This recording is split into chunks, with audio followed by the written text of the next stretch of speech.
Last year, the U.S. took in fewer than 300 Iraqi refugees. That's 350,000 Iraqis are displaced from their homes every month. Should the U.S. be doing a whole lot more for them? Well, let's bring that out in the open tonight with our panel. Air America radio host Rachel Maddow, Ryan Smith, an attorney and co-host of BET's My Two Cents. Your first time on. Welcome, right? Yeah, thank you for having me. And Ben Ferguson. He's an old hat. He's here all the time, a nationally syndicated radio talk show host. Welcome back. Thanks. Rachel, I want you to take a look at these staggering numbers, and it's a comparison of how many more refugees Sweden's taking in, the Netherlands and Germany, than what the United States is. And you're talking about some countries who weren't a part of this fighting. That's right. It's not the fact. Are you ashamed by this? Absolutely. I mean, for Sweden to have taken that kind of responsibility for the mess that we created with the invasion and the subsequent occupation of Iraq, they weren't part of this military fiasco. We were the ones who started it, and for us to not be taking in the people who are the human calamity that's that's the result of that is a national shame, I think. Is that the U.S.'s responsibility? I don't know if it's so much that we have to take in every refugee that's out there. Let's think about this, because what we say a lot of times is, well, we caused this, so now we have to house every refugee. That would be very difficult for us to do. And I don't think it's as simple as us just taking in everyone who's in trouble. Between 1975 and 1980, we took in 500,000 Vietnamese and Cambodian refugees in this country. That was the right thing to do. Why is it not the right thing to do now? But you have to look at geography, and you have to look at where these places are and how close they are to Iraq. It's unfair to say that we're not doing our fair share. We're over there, A, protecting these people, B, the American soldiers are giving their lives to these people every day, and the reality is to say that America somehow doesn't have open arms for people. We've got 15 million people that we've opened our arms from Mexico. If Iraq was right next door, they would be coming to America. You have to look at the demographics of this. Are you saying you have to look at the world, and you have to look at these places are closer for these people to go and live. Because Sweden borders Iraq? This is a very unusual interpretation. I'm not saying it borders. My point is it's a lot closer than America is to go there in the world. Hang on. No. Yeah. Let me throw out another geography challenge for you now. These are a whole bunch of statistics taking a look at what happened over a 6-month period where the government, the U.S. government, gave more than 20,000 people refugee status. Well, you're talking about countries like Somalia, Iranians, Burmese, Cubans, Iraqis, 7. You think that's justified? I think people go where they want to go, and if you look at Sweden, if you look at what the report said, people were going there before Saddam was taken out of power. People go where their friends and families go. The same reason that people from Mexico keep coming to America, and the same reason why Iraqis are going to Sweden is because they already have roots there. They have friends there. They have people that can get them into business there. That's why they have so many people going there. It is not. I have to disagree with that. Look at what the idea that people don't want to come to America.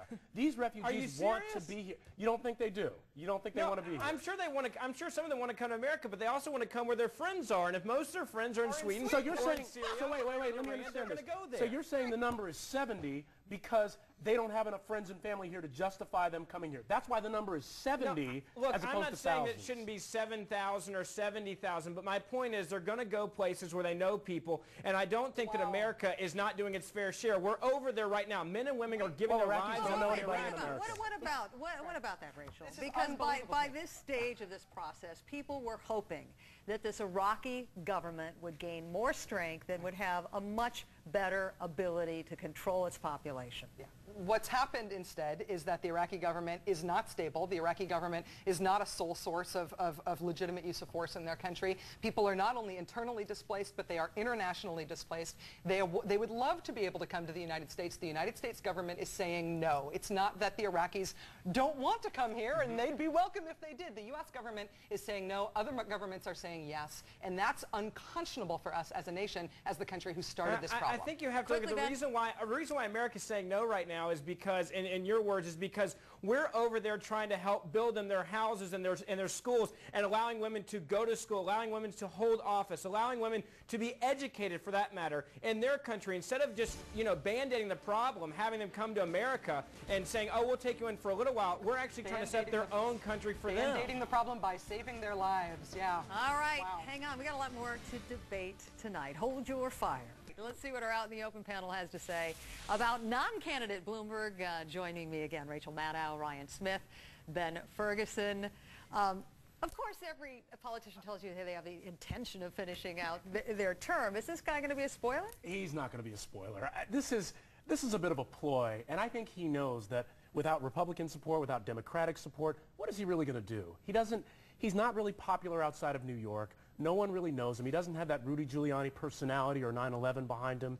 He's just an independent guy out there with a lot of money and a lot of bluster. Popular mayor. Yeah, very popular People like mayor, what he's But done that's a here. popular mayor in New York, not enough to win a national election. But you know, there are more people in America who describe themselves as not affiliated with any political party than there are people who identify themselves as Republicans. But does that mean... So, I mean, will all those people be willing to support somebody who's a none-of-the-above candidate as well? It remains to be seen. Look, you could take the front runner from the Republican Party and make him switch 2 days before the election to an independent, and he would still lose. You could take the Democrat, who's the front runner in the Democratic Party, and he could switch to an independent, and he would guarantee a loss there, because America's not ready for a third party. People say they're not satisfied with the Republicans or the Democrats, but they know you can't get elected. And I'll tell you, All right, I think but Ben, as we have learned in the past, those independent candidates can certainly make a mess of the race, can't yeah, they? and I Or think maybe that's what the wrong word. Well, Some I people were think very that's what happy to see Ross Perot jump in. Yeah. Well, I mean, you look at Ross Perot and what he did. He spoiled it for George Bush, 41, and you look at even Nader and how he spoiled it in many ways for Al Gore. You got to look at this guy and say he's got the money. He could be an 8th-tier candidate, but he's got the money to make an impact. And it may only take 1 or 2% to lose it for another guy. I think the lesson of Ross Perot is often misread. Ross Oh, I Perot... thought you were going to say 1-800 numbers. No. I probably still know that The number. most important impact of Ross Perot is that we still talk about the giant sucking sound, honestly. But I mean, Ross Perot took votes from both candidates, and I don't think that it's clear to be said that he spoiled that election for George H.W. Bush. The important thing about Ross Perot is that he got 19% of the popular vote and 0 electoral votes, because the electoral college system and the political system more generally is stacked against independent So candidates. he'll have an That's effect. the He'll lesson. have an effect. But you But know what? the point is- Americans in this country, we need a sense of security in our parties. We generally know what Republicans think. We generally know what Democrats think. And we need that sense of security. Without that, we don't know what's going to happen when that person goes into office. Ben, I want you to react to something Mayor Bloomberg had to say yesterday about how fed up so many Americans are with the state of, what would you call it, paralysis in Washington. Let's listen. More than ever, Washington is sinking into a swamp of dysfunction. No matter who's in charge, sadly, today, partisanship is king. It has become a contest in Washington to one-up the other side and to score points for the next election. So I don't understand, Ben, why you so swiftly write off the possibility that an independent candidate could never make it. I just don't think it's going to happen in my lifetime. There's too much money. There's too But you're many so big young, businesses. Ben. I know. I'm a young guy. I mean, you but got I just another don't- 70 years. It could happen.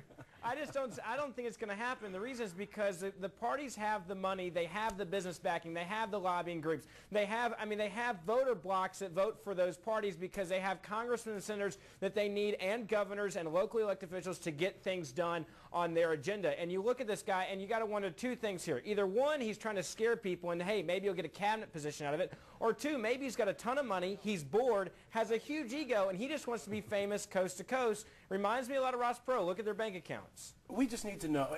As Americans, we just want to know. We're at home. We don't know how people are going to vote when they're in office. And that's the one thing we like about a Republican or a Democrat. We know that he can't get too far afoot. We can't get too far.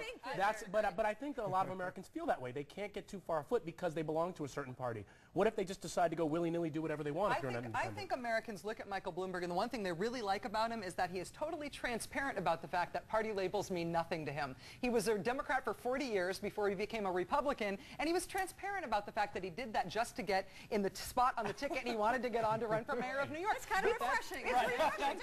People like But that that's about what's him. going to kill him. That's what's going to kill him coast to coast. The fact that he was a Democrat, became a Republican because he had such a big ego. He wanted to have that position because he could do anything else. Oh, and now surprise! he's going, I'm an Billionaires independent. who are the Who's gonna mayors of trust New him? York have big egos. And people Yeah. expect their presidential candidates to have big egos. How about a sense Yeah, of but they having don't a sense expect of them to flip-flop practicality, on Ben? parties. They don't expect them to flip-flop on parties, and that's what people want. They We want to at do least want, know where he as is. Americans, we do want that sense of loyalty. We do want Yeah. to know that our president can stick to something. I think that's true. All right. No way, man. Oh, Rachel Snelling. No. Rachel Maddow, Ryan Smith, Ben Ferguson, thanks.